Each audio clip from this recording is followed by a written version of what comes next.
आप लोगों को कैली-हैमिल्टन थ्योरम का प्रूफ कराते हैं। तो कैली-हैमिल्टन थ्योरम में आप लोगों ने देखा स्टेटमेंट में कि सबसे पहले हमने क्या किया कि स्टेटमेंट में देखा कि every square matrix satisfies it's characteristic equation. प्रत्येक वर्ग अभिव्यू अपने अभिलाक्षणिक समीकरण को संतुष्ट करता है। ये हम लोगों ने कैली-हैमिल्टन थ्योरम के स्टेटमेंट को देखा था। अब अगर इसका प्रूफ करते हैं, थोड़ा बड़ा प्रूफ है लेकिन करने की कोशिश करते हैं हम लोग मिलके। तो सबसे पहले क्या करते हैं कि इसको कैपिटल ए लेते हैं, मैट्रिक्स लेते हैं। तो लिखो let us consider a matrix capital A. तो ए मैट्रिक्स जो है वो कितने ऑर्डर का हम लोग लेते हैं, nth ऑर्डर का। ठीक है, तो let us consider a square matrix ले ले। तो लेट अस कंसीडर स्क्वायर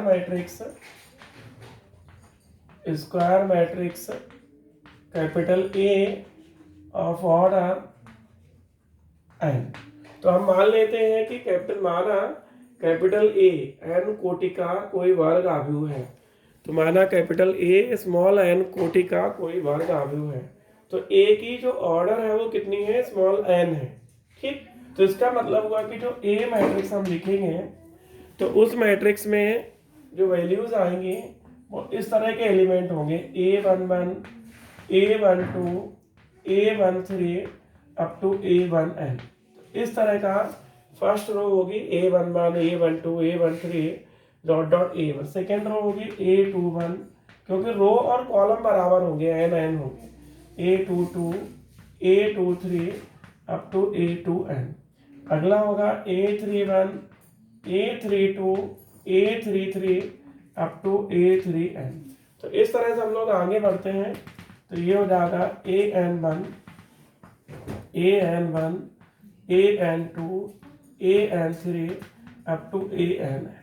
तो सबसे पहले हमने लिखा कि माना कैपिटल ए n कोटि का कोई वर्ग अभिव्यय है। Let capital A B a square matrix of order n। तो दैट इज करके कैपिटल ए कंसीडर कर लिया, जिसकी ऑर्डर जो है वो कितनी है, कैपिटल स्मॉल n है। Means number of rows and number of columns, row और कॉलम जो है वो इक्वल है और उसकी जो वैल्यू है वो कैपिटल स्मॉल n के बराबर है। अब हमें करना है कैरेक्टरिस्टिक इक्वेशन का वैल्यू निकालना है। तो कैरेक्टरिस्टिक इक्वेशन जो होता है वो होता है डिटर्मिनेंट a माइनस लैम्डा। तो लिखो देन कैरेक्टरिस्टिक पॉलिनोमियल निकाल लेते, then characteristic polynomial of matrix A. तो तब अभिव्यय कैपिटल ए का अभिलाक्षणिक बहुपद। तो then characteristic polynomial of matrix A. तो जो पॉलिनोमियल होगा उसको हम लोग एफ लैम्डा या टी लैम्डा से डिनोट करेंगे। तो एफ लैम्डा या टी लैम्डा से जब डिनोट करेंगे तो एफ टी अगर हमें लेना है तो देखो किस तरह से होगा। तो देयरफॉर तो एफ टी जो होगा वो होगा डिटर्मिनेंट में ए माइनस टी आई। सब अच्छे जानते हैं कि जो कैपिटल आई है उसकी वैल्यू nth ऑर्डर में होगी 1 0 0 0 डॉट डॉट 0 0 1 0। तो ये n बाई n का आइडेंटिटी मैट्रिक्स होता है कैपिटल आई, जिसमें t का मल्टीप्लाई करना है। अब अगर हम a minus T I determinant value निकालेंगे तो पूरे डायगोनल में से t माइनस कर देंगे, A11 minus T, A22 minus T, A33 minus T. तो यहाँ डिटर्मिनेंट में हम लोग जो है वो करेंगे A11 माइनस टी, बाकी सभी एलिमेंट वैसे ही रहेंगे, A12, A13 up to A1n। तो यहाँ तक हमें कहीं कोई दिक्कत नहीं होनी डिटर्मिनेंट में, केवल डायगोनल एलिमेंट्स जो है वो A11, A22, A33 इसमें से माइनस टी होगा। तो अगली वैल्यू देखेंगे तो ये होगी A21, A22 minus T, A23 up to A2n।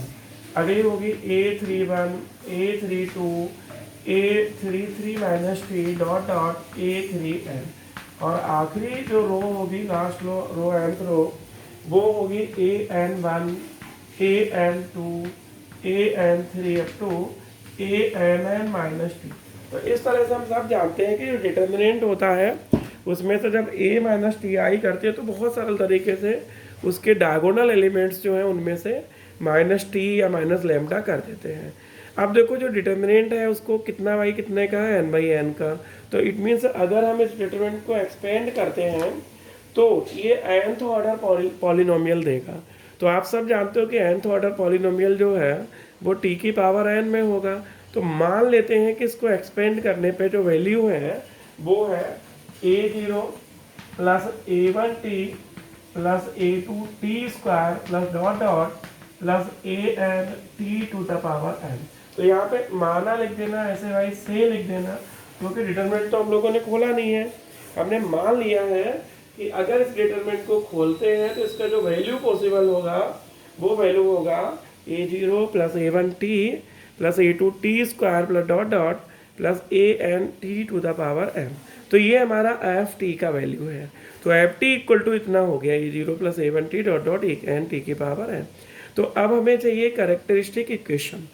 तो बच्चे जानते हैं कि जो कैरेक्टरिस्टिक पॉलिनोमियल होता है उसको अगर हम इक्वल टू 0 रखते हैं तो बनती है कैरेक्टरिस्टिक इक्वेशन।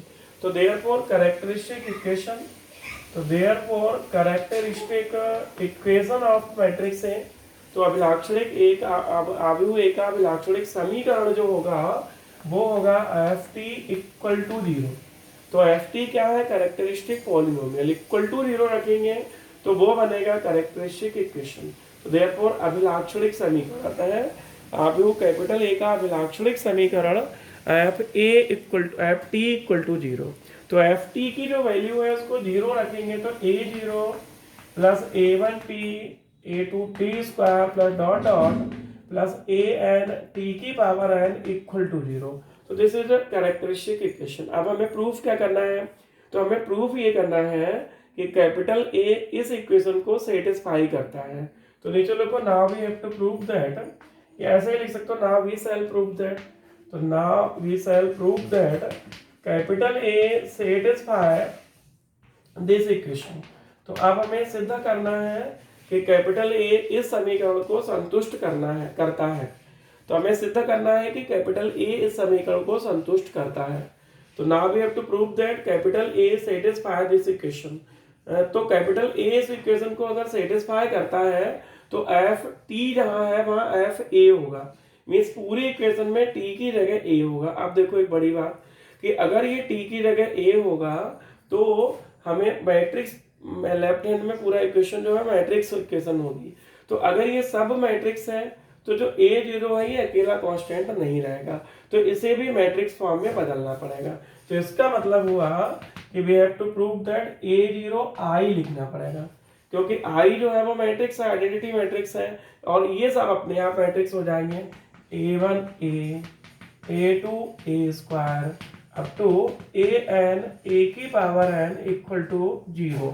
अब देखो जो इक्वल टू 0 है ये थोड़ा बड़ा बनाना है, क्योंकि जो यहाँ पे जो थी तो ये इक्वेशन थी, लेकिन ये मैट्रिक्स इक्वेशन है। तो जो इक्वल टू 0 आएगा वो मैट्रिक्स होगा, और मैट्रिक्स का जब 0 होता है तो उसको 0 मैट्रिक्स या बड़ा 0 बनाते हैं। तो एक तो ये ध्यान रखना कि a0 के साथ i लिखना है, बाकी तो यहाँ पता ही है t की जगह a लिखना है।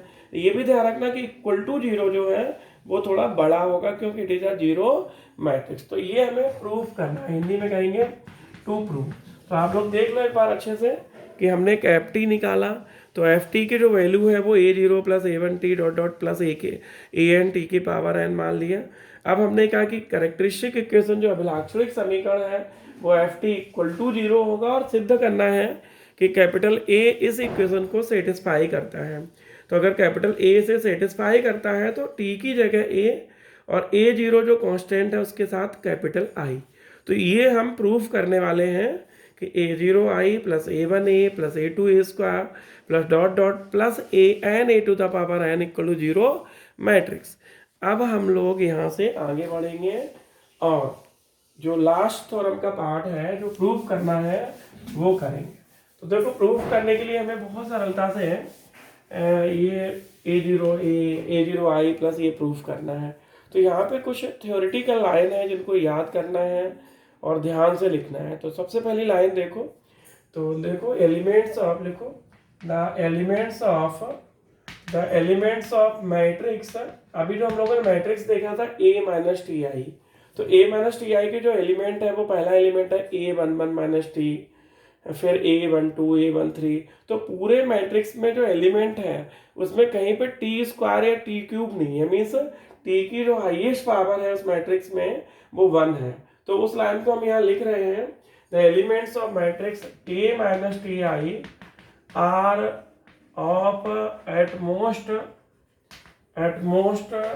Degree 1 in small t. इसका मतलब ये हुआ है कि जो matrix A minus T I है उसके जो एलिमेंट होंगे, अवयव होंगे, आपने देखे ही हैं वो अवयव क्या है, केवल A11 minus T, A22 minus T. तो टी के टर्म्स तो हैं लेकिन टी स्क्वायर टी क्यूब के टर्म्स नहीं है। इसका मतलब मैक्सिमम डिग्री 1 है, या तो 1 डिग्री टर्म्स है या 0 डिग्री है। A11 माइनस टी तो 1 डिग्री हो गया, A12 0 डिग्री हो गया। तो हमने लिखा है कि आव्यूह A माइनस टी आई के अवयव टी में अधिकतम 1 घात के हैं। Elements of matrix A minus T I are of at most degree 1 in small T. आव्यूह A माइनस टी आई के अवयव टी में अधिकतम 1 घात के हैं।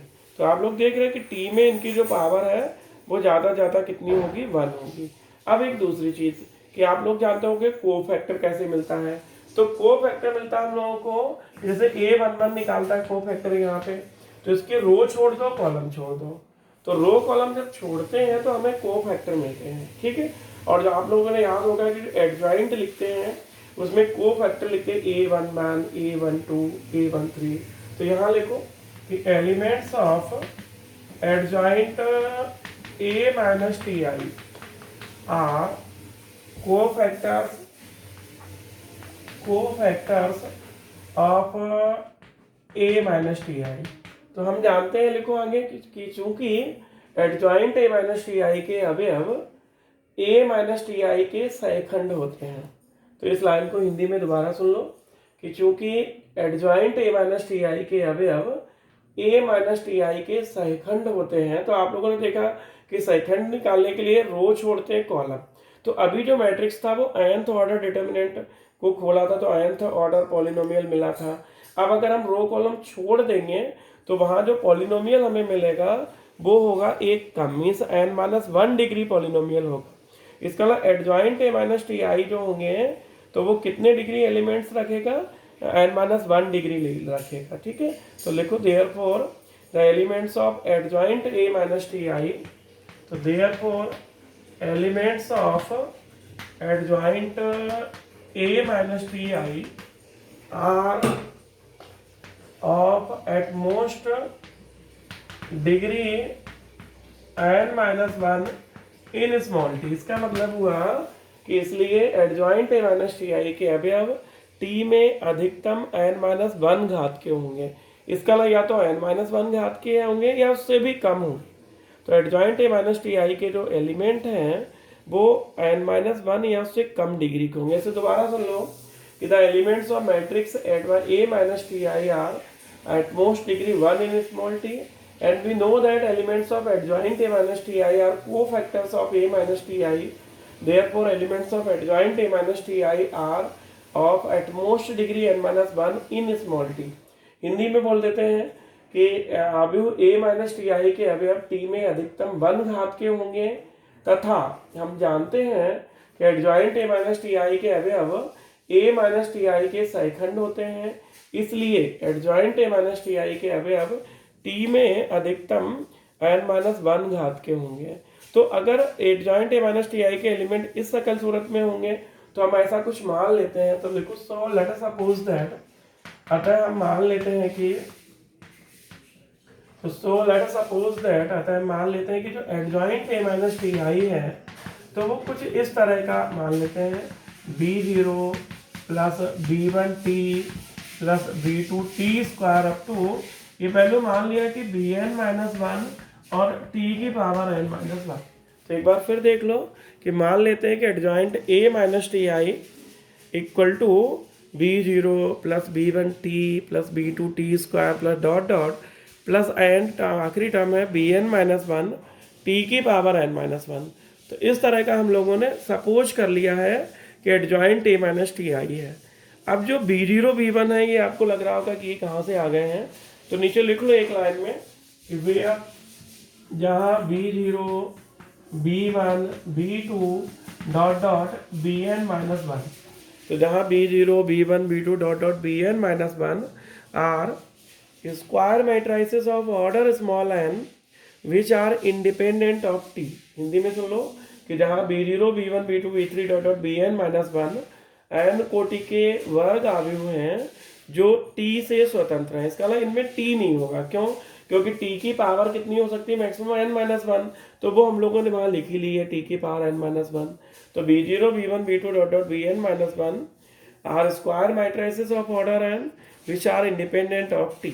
तो b0 b1 b2 dot dot bn minus one n कोटि के वर्ग अवयव हैं जो टी से स्वतंत्र हैं। तो यहाँ तक हम लोग आराम से पहुँच चुके हैं। अब आखिरी में हम लोग एक प्रॉपर्टी लगाएंगे। वो सभी बच्चों को याद होगा कि प्रॉपर्टी 11th 12th में पढ़ते थे मैट्रिक्स में, कि अगर किसी मैट्रिक्स को उसी के एडजॉइंट से मल्टीप्लाई करते हैं। तो देखो ये प्रॉपर्टी है कि वी नो दैट अगर a इंटू एडजॉइंट a लिखते हैं तो उसकी वैल्यू डिटर्मिनेंट a इंटू आई आती है।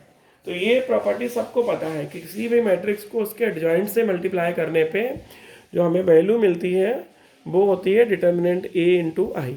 तो अगर ये प्रॉपर्टी सभी मैट्रिसेस के लिए ट्रू है तो जो हम लोग लेके चल रहे हैं वो है a माइनस टी आई।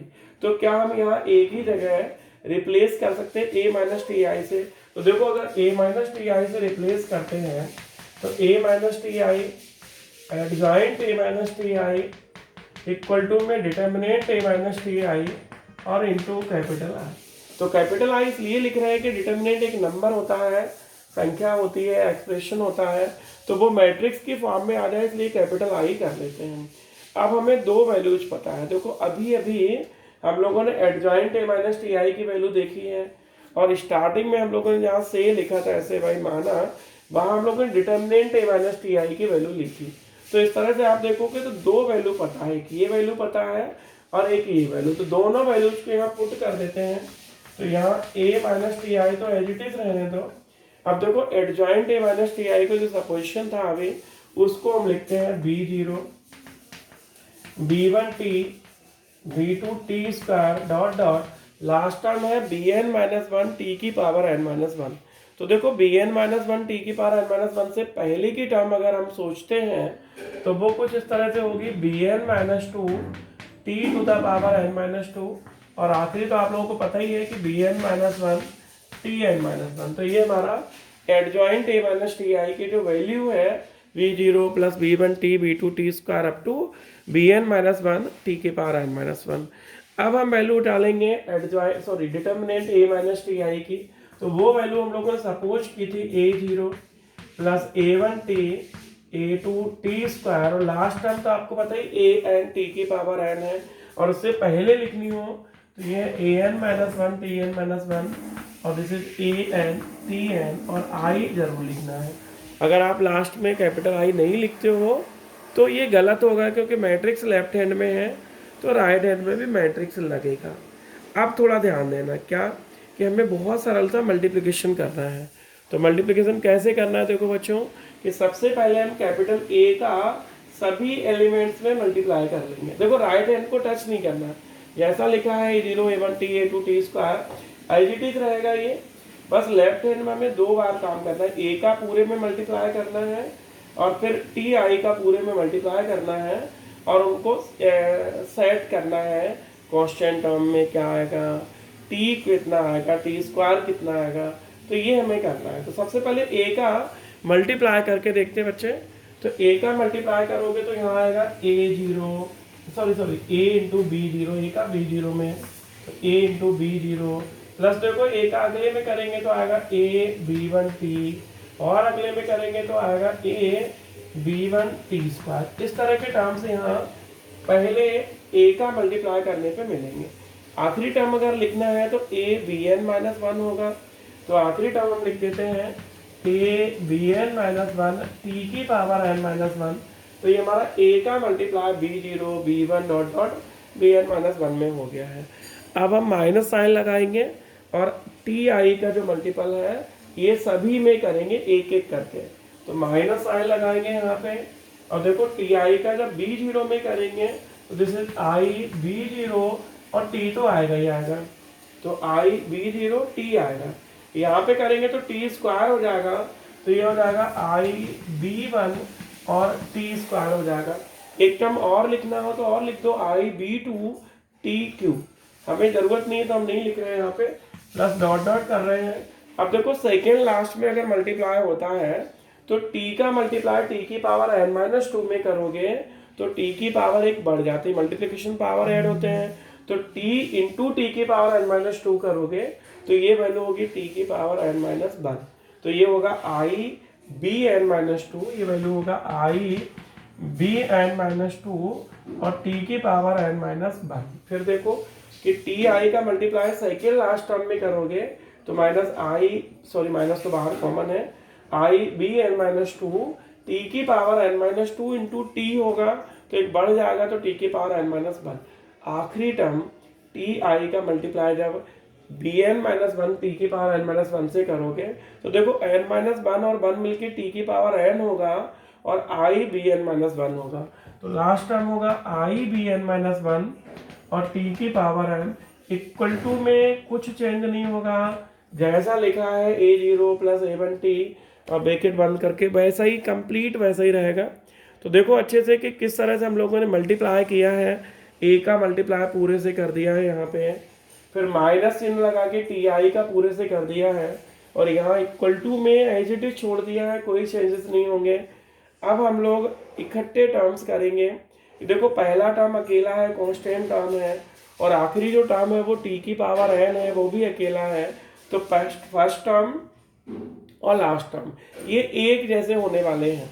और आप देखो एक ही जगह है, फर्स्ट टर्म कांस्टेंट टर्म एक ही जगह है, टी की पावर n है वो भी एक ही जगह है, लेकिन टी देखो दो जगह है, टी स्क्वायर देखो दो जगह है, सभी टर्म्स जो है वो दो जगह है, बस फर्स्ट और लास्ट टर्म एक जगह है।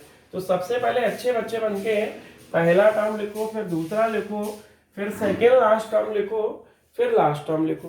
तो देखो बेटा सबसे पहला टर्म जो है वो a b0 है, ठीक है बच्चों, a b0 है। सेकेंड टर्म जो है उसमें देखो t के कॉफिशिएंट लेंगे तो दो जगह से मिलेंगे, एक यहाँ मिलेगा ab1 और माइनस साइन ज़्यादा ठीक रहेगा, पहले लगा लो, तो माइनस आई b0, ये t का कॉफिशिएंट है। अगर हम टी स्क्वायर के देखेंगे तो दो जगह हैं, एक ab1 है माइनस आई, यहाँ पे ab1 नहीं आएगा, यहाँ पे ab2 आएगा, क्योंकि ab0 है फिर ab1 है तो यहाँ पे ab2 आएगा। तो एक तो टर्म आएगा ab2, तो एक टर्म आएगा ab2 और ये टर्म जो टी स्क्वायर के साथ है वो ib1, तो माइनस ib1 और ये टी स्क्वायर के साथ आएगा। तो इस तरह से देखो जो कांस्टेंट टर्म है वो इकलौता है और टी की पावर n है वो भी इकलौती आखिरी टर्म है, लेकिन t दो जगह है, ab1 माइनसib0, टी स्क्वायर दो जगह है, ab2 माइनसib1, इस तरह से ये चलता रहेगा। और सेकेंड लास्ट टर्म अगर आप देखते हो तो देखो t की पावर n-1 दो जगह है, एक टर्म है a(bn-1) माइनस ये होगा i(bn-2) और पावर तो आपको समझ ही आ गई होगी, t की पावर n-1। देखो लास्ट टर्म t की पावर n केवल एक जगह है और देखना माइनस साइन आएगा क्योंकि माइनस बाहर लिखा है, तो ये लास्ट टर्म है minus bn-1 i into bn-1, T की इक्वल टू में कोई चेंजेस नहीं है, तो जैसा लिखा वैसे लिखना था। तो इक्वल टू में तो वही a0 plus a1t dot dot करके लिख दो an टी की पावर n, बाहर आई कंपलसरी है। तो ये देखो किस तरह से हम लोगों ने सेटिंग की यहाँ पे, और कांस्टेंट टर्म a0 लिखा, फिर t लिखा, टी स्क्वायर लिखा, सेकेंड लास्ट टर्म जानबूझ के लिखा गया है और लास्ट टर्म भी लिखा गया है। अब आप लोगों को जो करने वाले हो वो ये है कि हमें फाइनलाइज करना है आंसर को, तो आखिरी लाइन में आ गए हम लोग। तो हम देखो कंपेयरिंग करेंगे, तो यहाँ पे लिख लो एक लाइन, तो यहाँ पे लिखो कंपेयरिंग या इक्वेटिंग लिख लो, equating coefficients of same powers of t both side, दोनों पक्षों से टी के समान घातों के गुणांकों की। तो कई बच्चे लिखते थे कंपेयरिंग कोएफिशिएंट लिखना कंपलसरी है, कंपेयरिंग या equating coefficients of same powers of t both side, दोनों पक्षों से टी के समान घातों के गुणांकों की तुलना करने पर। तो देखो टी के समान घात के गुणांक कैसे देखेंगे, इक्वल टू में आप लोग देखी हो a0 plus a1t a2t square लिखा, तो देखो कांस्टेंट टर्म इक्वल टू में कितना है a0i, इधर कितना है ab0, तो मतलब ab0 जो टर्म है वो किसके बराबर होगा a0i के, तो इधर की कांस्टेंट टर्म और उधर की कांस्टेंट टर्म a0i, तो इस तरह से कंपेयर हो गया। दूसरा देखो टी का कोएफिशिएंट लेफ्ट हैंड में कितना है ab1 minus I B zero equal to में अगर टी का कॉफिशिएंट देखोगे लल्लू तो वो आएगा ए वन आई, क्योंकि टी के साथ कितना ए वन टी है तो ए वन आई। तीसरा टर्म देखोगे तो टी स्क्वायर का कॉफिशिएंट है A B two minus I B one, और इक्वल टू में देखोगे तो टी स्क्वायर के साथ ए टू है, ए टू आई होगा। और अगर इसे हम लोग जनरलाइज करते हैं तो सेकेंड लास्ट टर्म लिखना पड़ेगा। तो देखो सेकेंड लास्ट टर्म जो होगा यहाँ पे बेटा वो होगा ये टी की पावर एन माइनस वन का कॉफिशिएंट, तो वो होगा A B N minus one minus I B N minus two equal to A N minus one होगा सेकेंड लास्ट टर्म। और लास्ट टर्म मीन्स टी की पावर एन का जो coefficient होगा वो आपके सामने पेश कर रहे हैं, वो होगा I B N minus one. अब देखो ये माइनस में होगा तो minus I B N minus one last term होगा लेफ्ट में, और राइट में तो आपको पता ही है कि ए एन आई आएगा।